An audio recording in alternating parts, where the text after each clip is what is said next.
नमस्कार दोस्तों, स्वागत है आप सभी का आज एक बार फिर से आपके अपने चैनल लर्निंग एम्पायर पर मेरे यानी अनु के साथ। And as you well can see on your screen, आज का हमारा टॉपिक है अफ्रीकन स्वाइन फीवर वायरस। ये जो वायरस है कोरोना वायरस के साथ साथ ये भी पूरे इंडिया में इमर्ज हो चुका है, इसलिए इसको कहा जा रहा है कि डबल वैमी है। कोरोना वायरस एक तरफ इंसानों को सबसे ज़्यादा अपनी चपेट में ले रहा है, दूसरी तरफ जानवरों को अपनी चपेट में लेने के लिए अफ्रीकन स्वाइन फीवर वायरस आ गया है, इसलिए इसको डबल वैमी कहा जा रहा है, यानी कि दोहरी मार कहा जा रहा है। इसके बारे में थोड़ा और डिस्कस करते हैं। So without any further delay let's start.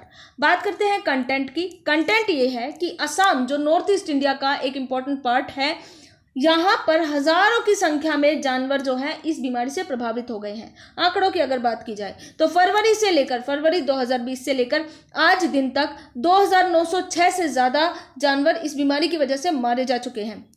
ये जो बीमारी है इसका नाम है अफ्रीकन स्वाइन फीवर यानी ASF। इस बीमारी के बारे में कहा जाता है कि ये ह्यूमंस को अफेक्ट नहीं करती, इंसानों को अफेक्ट नहीं करती, लेकिन पिग्स के लिए कैटास्ट्रोफिक है। अब अगर ये पिग्स के लिए कैटास्ट्रोफिक है तो असम इंडिया का एक ऐसा स्टेट है दोस्तों जहाँ पे पिग्स लाइवलीहुड के मेन सोर्सेज में से एक आता है। यहाँ पे पिग्स को बहुत भारी नंबर्स में डोमेस्टिकेट किया जाता है, इनके पोर्क को बेचा जाता है और यही मेन सोर्सेज में से एक सोर्स है लाइवलीहुड का असम के लिए।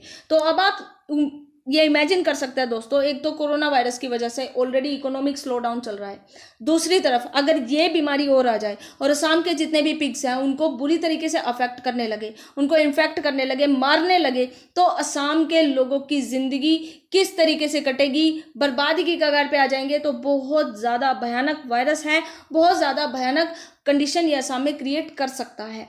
ये जो आउटब्रेक है इंडिया में पहली बार देखने को मिल रहा है, यानी ये बीमारी इंडिया में पहली बार एंटर हुई है।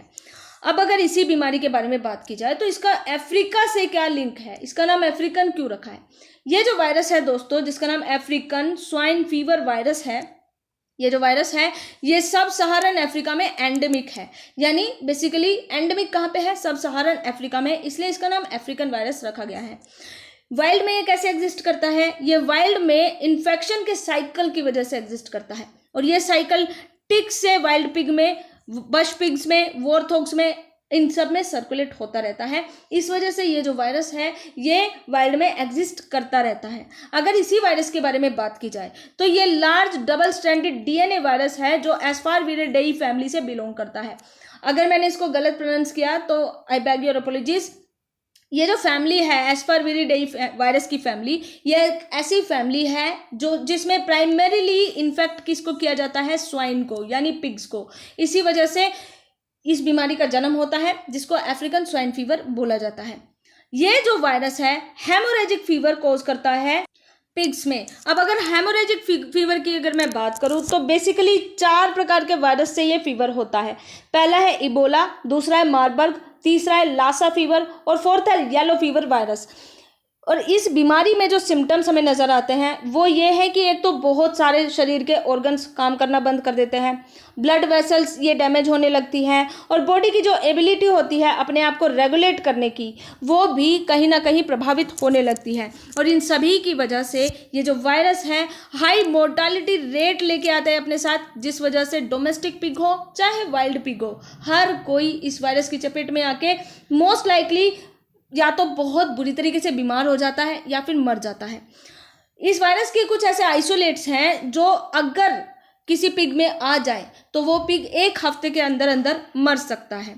अगर इसी के बारे में थोड़ी और बात की जाए तो ऑलरेडी ये बता चुकी हूँ मैं कि सीवियर वायरल डिसीज़ है, ये वाइल्ड और डोमेस्टिक दोनों प्रकार के पिग्स को प्रभावित करती है और एक्यूट हेमोरेजिक फीवर इसमें होता है। अब अगर मैं बात करूँ केस फर्टालिटी रेट की, तो केस फर्टालिटी रेट इसमें 100% है। अब ये क्या होता है, ये होता है दोस्तों, मान लीजिए कि किसी व्यक्ति मतलब एक पर्टिकुलर एरिया में इंडिया में मान लीजिए 100 लोग हैं, 100 में से अगर 50 लोग एक ही बीमारी से ग्रस्त होकर अपनी जान गंवा रहे हैं तो वो जो प्रतिशत निकलेगा उसको केस फर्टालिटी रेट बोला जाता है। और ये जो अफ्रीकन स्वाइन फीवर वायरस है इसमें ये केस फर्टालिटी रेट है वो 100% है, यानी टोटल पॉपुलेशन में से मरने वाली पॉपुलेशन जो एक सर्टेन बीमारी से मर रही है उसका अगर एवरेज निकालते हैं तो उसको बोला जाता है केस फर्टालिटी रेट। अब बात करते हैं कि ट्रांसमिट कैसे होता है। दो तरीके से होता है, एक तो डायरेक्ट कॉन्टैक्ट से या फिर इनडायरेक्ट कॉन्टैक्ट से। डायरेक्ट कॉन्टैक्ट में अगर इन्फेक्टेड पिग से, चाहे वो अलाइव हो चाहे डेड हो, उसके कॉन्टैक्ट में आ गए तो फिर यह वायरस अफेक्ट कर देगा। इनडायरेक्ट कॉन्टैक्ट होता है, मान लीजिए पिग किसी जगह से गुजरा है, इन्फेक्टेड पिग, उसी जगह से कोई दूसरा पिग चला जाए, है ना, तो जिस जिस चीज़ को उसने टच किया उस चीज़ से अगर दूसरा पिग टच हो जाए तो उसको वो बीमारी हो जाती है। या फिर दूसरा यह है कि टिक्स की वजह से भी ये बीमारी एक पिग से दूसरे पिग में देखने को मिल जाती है।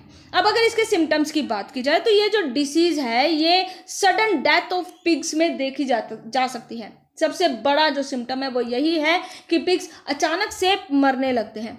बाकी और जो सिम्टम हैं, जैसे पिग्स में हाई फीवर देखने को मिलता है, डिप्रेशन का शिकार हो जाते हैं, एनोरेक्सिया हो जाता है, एपेटाइट यानी भूख नहीं लगती है, हेमोरेज होने लगता है, वोमिट, डायरिया, ये सब इस प्रकार के सिम्टम्स जो हैं पिग में देखने को मिलते हैं।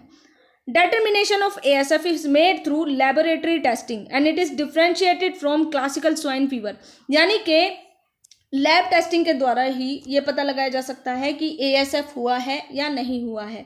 और ये जो क्लासिकल स्वाइन फीवर है, अब अगर मैं इसकी बात करूँ तो इसके साइंस हो सकता है कि ASF से मिलते जुलते हैं, लेकिन ये अलग वायरस के द्वारा होता है जिसकी वैक्सीन अभी भी मौजूद है। लेकिन अगर ASF की बात की जाए तो इसकी वैक्सीन के बारे में अभी कुछ कहा नहीं जा सकता है। आगे अगर इसी की बात की जाए दोस्तों, बाकी जितनी भी डिसीजेज हैं उन सभी डिसीज के कंपैरिजन में अगर ASF की बात की जाए तो ये लेस इन्फेक्शस है, लेकिन इसका मोर्टालिटी रेट ज़्यादा है। अगर बात की जाए फुट और माउथ डिसीज़ की तो हाथ पैरों की बीमारी जितनी ज़्यादा इन्फेक्शस है उससे कहीं गुना कम इन्फेक्शस ASF है, लेकिन फिर भी ये जो बीमारी है ज़्यादा मोर्टालिटी रेट इसमें देखने को मिल रहा है। इस बीमारी की अप्रूव्ड वैक्सीन अभी तक आई भी नहीं है, इसलिए भी ये बीमारी और भी ज़्यादा खतरनाक हो जाती है। अब क्योंकि वैक्सीन नहीं आई है इसलिए जानवरों को मारना ही एक अकेला सॉल्यूशन दिखता है और सरकार यही कदम अब उठाने लग रही है।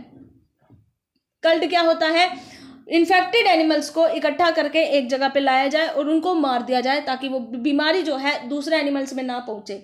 तो ये इस तरीके का एक जो स्टेप है वो लिया जा रहा है, लेकिन ये अल्टीमेट सॉल्यूशन नहीं है। पिग सेक्टर में काम करने वाली कोई भी कंट्री, कोई भी स्टेट हो, वो अभी हायर रिस्क पे है। हो सकता है कि वहाँ पे भी ये बीमारी ऑलरेडी फैल चुकी हो, लेकिन अभी तक किसी की उस पर नज़र ना पड़ी हो। इस वायरस के बारे में कहा जाता है कि ये यूरोप में कैसे पहुंचा।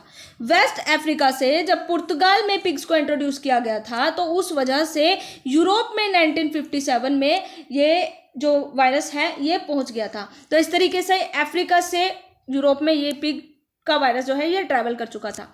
इसका चाइनीज लिंक की भी बात की जा रही है। सितंबर 2019 में ये जो डिसीज का आउटब्रेक था ये चाइना की बहुत बड़ी पिग पॉपुलेशन से होके गुजरा। चाइना, आप सभी को पता है, पूरी दुनिया में पिग्स का सबसे ज़्यादा पॉपुलेशन आपको चाइना में ही देखने को मिलेगी। सबसे ज़्यादा लार्जेस्ट एक्सपोर्टर है चाइना और कंज्यूमर भी है चाइना पोर्क का।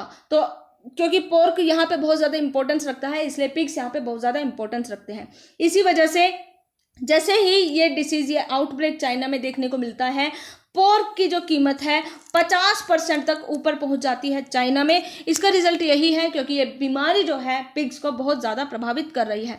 तो जो हेल्दी पिग्स थे उनके पोर्क की कीमत बहुत ज़्यादा हाई हो गई थी। अफ्रीकन स्वाइन फीवर, अगर इस आउटब्रेक के स्टार्ट होने की बात की जाए तो UN food and agriculture organisation का कहना है कि ये जो वायरस है कई सारी कंट्रीज़ में फैल चुका है, जैसे चाइना हो गया, मंगोलिया हो गया, Vietnam, Cambodia, Myanmar, Philippines, Republic of Korea, Indonesia और बाकी और दूसरी कंट्रीज़। तो ये एशियन कंट्रीज़ है जिनमें ये वायरस ऑलरेडी फैल चुका है।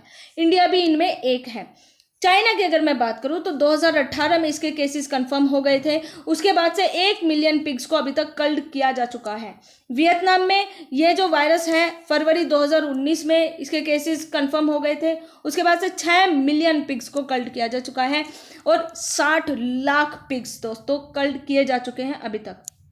अब अगर बात करूं तो इंडिया में इसकी एंट्री कैसे होती है, असम में कैसे होती है, तो आप देखिए दोस्तों कि असम में इसकी एंट्री कैसे होती है। तो ये है तिब्बत के रास्ते ये जो वायरस है अरुणाचल प्रदेश में पहुंचता है और अरुणाचल की प्रदेश की वजह से ही ये वायरस असम में एंट्री करता है और असम में कैटास्ट्रोफिक जो रिजल्ट है वो आने लगते हैं इस बीमारी की वजह से।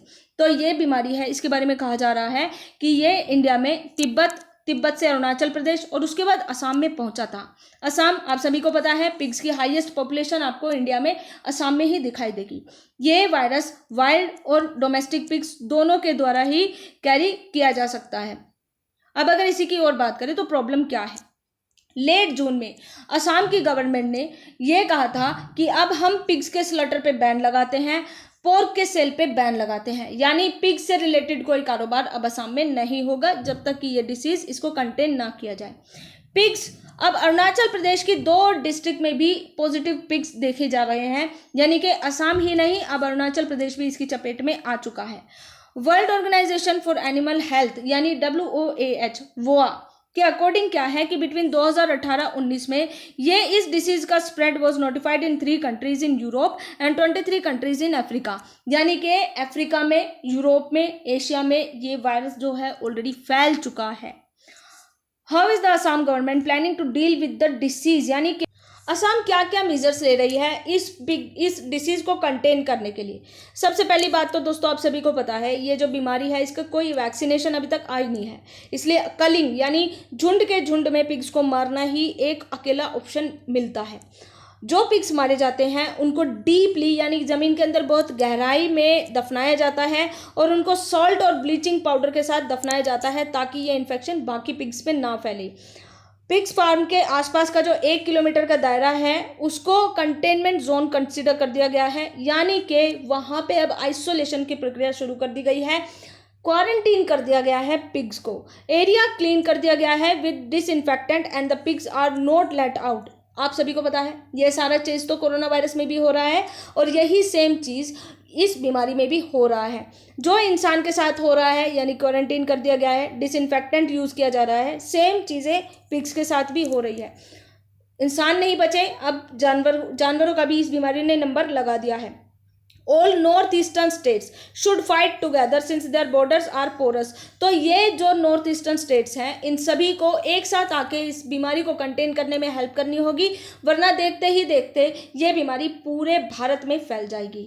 अब अगर पिग फार्मर पे इसकी बात की जाए तो बहुत ज़्यादा मात्रा में पिग फार्मर जो है प्रभावित हुए हैं, इसलिए असम के जो फार्मर हैं उन्होंने इस बीमारी को डबल वैमी बोल दिया है। कोविड-19 से प्रताड़ित है, अब इस बीमारी से भी प्रताड़ित हो गए हैं। It means the prospects of north east India as a hub for the pork export. आप सभी को पता है नॉर्थ ईस्ट इंडिया स्पेसिफिकली अगर असम की मैं बात करूं, वहां से बहुत भारी मात्रा में पोर्क बाकी एरियाज में एक्सपोर्ट किया जाता है, लेकिन अब इसकी ये जो रेपुटेशन है ये कहीं ना कहीं फीकी पड़ती नजर आ रही है सिर्फ इस एक बीमारी की वजह से। Pork export has been banned since the disease was reported. और इसीलिए दोस्तों असम के जो लोग हैं, ना सिर्फ असम बल्कि नॉर्थ ईस्ट इंडिया में जहाँ जहाँ पे ये बीमारी मिली है, अरुणाचल प्रदेश, असम, हर जगह पे पिग का जो कंजम्पशन है, इसकी जो सेलिंग है वो सब बैन कर दी गई है। अफ्रीकन स्वाइन फ्लू की अगर हम बात करें तो अब थोड़ा सा हम स्वाइन फ्लू की भी बात कर लेते हैं। स्वाइन फ्लू क्या है? ये रेस्पिरेटरी डिसीज़ है, ये भी पिग्स की ही डिसीज़ है। ये टाइप A इन्फ्लुएंजा वायरस की वजह से फैलती है। ये रेगुलरली कॉज आउटब्रेक होता है और ये पिग्स में रेगुलरली हमें देखने को मिलता है। लास्ट टाइम कब देखने को मिला था? 2009 में। उस समय तो ये पेंडेमिक के रूप में पूरी दुनिया में फैल गया था। According to the US centre for disease control and prevention यानी CDC के हिसाब से swine flu causing virus lead to a high number of infections in pig herds. It is not as fatal and causes few deaths. तो यानी कि ये जो ASF है, अफ्रीकन स्वाइन फ्लू, ज़्यादा डेडली है as compare to swine flu. Swine flu से pigs में इन्फेक्शन फैल जाता है, लेकिन फिर भी मोर्टालिटी रेट उतना नहीं है जितना इस बीमारी का है, ASF का है। Specific swine influenza vaccine are available for pigs. इसकी तो वैक्सीन्स भी अवेलेबल हैं, लेकिन ASF की अभी तक नहीं है। Spread through close contact and through containment object, लेकिन इसमें सिर्फ क्लोज कॉन्टैक्ट के थ्रू होता है या कंटामिनेटेड ऑब्जेक्ट के थ्रू होता है, लेकिन वो डेड और अलाइव हर चीज़ से वो हो जाता है। इसमें सिम्टम्स क्या हैं? फीवर है, depression, coughing, discharge from the nose and eyes, I redness और इन्फ्लेमेशन। बहुत सारे इन्फेक्शंस मिलते जुलते हैं, लेकिन काफ़ी सारे इन्फेक्शन जो हैं अलग अलग भी हैं। Swine flu virus don't typically infect humans. Cases have been reported in the past, for instance during the 2009 H1N1 pandemic. ये जो वायरस है दोस्तों रेगुलरली पिग्स को अफेक्ट करता रहता है, लेकिन इंसानों में पहली बार 2009 में इसका इम्पैक्ट देखा गया था, अदरवाइज नहीं देखा गया था। इसलिए कहा जाता है कि जो स्वाइन फ्लू है टिपिकली ये ह्यूमंस को इन्फेक्ट नहीं करता, लेकिन 2009 में इसने किया था। Most commonly when humans have contact with infected pigs, तो यानी कि जो लोग पिग फार्म में काम कर रहे होते हैं या फिर पोर्क कंज्यूम करते हैं तो उनको ज़्यादा खतरा हो जाता है। Symptoms are similar to human seasonal influenza, include fever, lethargy, lack of appetite and coughing, यानी भूख न लगना, थकावट रहना, आलस रहना यानी लिथार्जी यानी आलस रहना। ये सारे जो नॉर्मल फ्लू में भी इसी तरीके के सिम्टम्स देखे जाते हैं और स्वाइन फ्लू में भी इसी तरीके के सिम्टम्स देखे जाते हैं। ऑल इन ऑल अगर मैं बात करूं तो दोस्तों जितना ज़्यादा खतरनाक अफ्रीकन स्वाइन फ्लू है उतना ज़्यादा खतरनाक ये नॉर्मल स्वाइन फ्लू नहीं है। दोनों ही स्वाइन फ्लू ऐसे हैं जो ह्यूमंस को प्रभावित नहीं करते, लेकिन पिग्स की बहुत बड़ी संख्या को ये प्रभावित कर रहे हैं। ये जो वायरस है ASF ये पिग्स को बहुत ज़्यादा मार रहा है। नॉर्थ ईस्ट के लोगों का लाइवलीहुड बहुत बुरी तरीके से प्रभावित हो रहा है। एक के बाद एक बीमारी आती जा रही है। 2020 पता नहीं क्या करके रहेगा, लेकिन मीनवाइल थैंक्स फॉर वॉचिंग। बाकी लोगों के लिए प्रे करते रहिए, सुरक्षित रहिए, सेफ रहिए। God bless you all. जय हिंद।